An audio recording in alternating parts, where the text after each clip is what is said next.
तो ग्रीनलैंड संकट। आखिर ये पूरा मामला है क्या, चलिए समझते हैं। संकट तब भड़का जब ईयू और नाटो सदस्य डेनमार्क ने एक चौंकाने वाली चेतावनी दी। राष्ट्रपति ट्रंप ने एक अल्टीमेटम दिया, ग्रीनलैंड बेचो वरना 8 देशों पर टैरिफ लगेगा। इसे अमेरिका यूरोप के 80 साल पुराने रिश्ते पर एक और हथौड़े की तरह देखा गया। पर सवाल यह है कि ये रिश्ते इतने नाजुक मोड़ तक पहुंचे कैसे? इसका जवाब है तुष्टीकरण। इसका एक बड़ा उदाहरण है पिछले साल जुलाई 2025 में हुई ईयू-यूएस ट्रेड डील। इस डील की शर्तें देखिए, कितना बड़ा असंतुलन था। ईयू ने रियायतें दी पर यूएस ने नहीं। लेकिन यूरोपीय कमीशन की अध्यक्ष ने कहा कि ये सौदा रिश्तों में स्थिरता के लिए जरूरी था। पर कमाल की बात यह है कि इस सौदे के खिलाफ पूरी यूरोपीय संसद एक साथ खड़ी हो गई थी। तो फिर यूरोप ने इतनी एक तरफा डील मानी ही क्यों?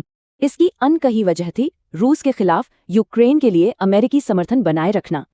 देखिए, दशकों से कम रक्षा खर्च ने यूरोप को अमेरिकी सैन्य और खुफिया मदद पर निर्भर बना दिया है।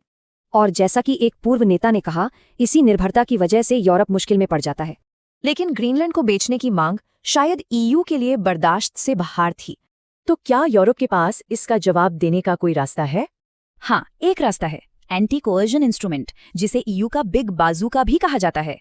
ये एक ऐसा शक्तिशाली हथियार है जिससे ईयू बड़े आर्थिक प्रतिबंध लगा सकता है।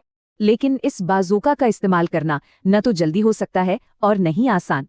देखिए, इसे एक्टिवेट करने की पूरी प्रक्रिया में ही करीब 1 साल लग सकता है। और किसी भी एक्शन के लिए कम से कम 65% आबादी वाले सदस्य देशों की हाँ जरूरी है। और याद रहे, 2025 में भी ऐसी ही धमकी पर ईयू को झुकना पड़ा था क्योंकि देश बंटे हुए थे। तो सवाल अब यही है, सालों के तुष्टीकरण के बाद क्या इस बार कुछ अलग देखने को मिलेगा? अगले कुछ हफ्ते इस 80 साल पुराने रिश्ते का भविष्य तय कर देंगे।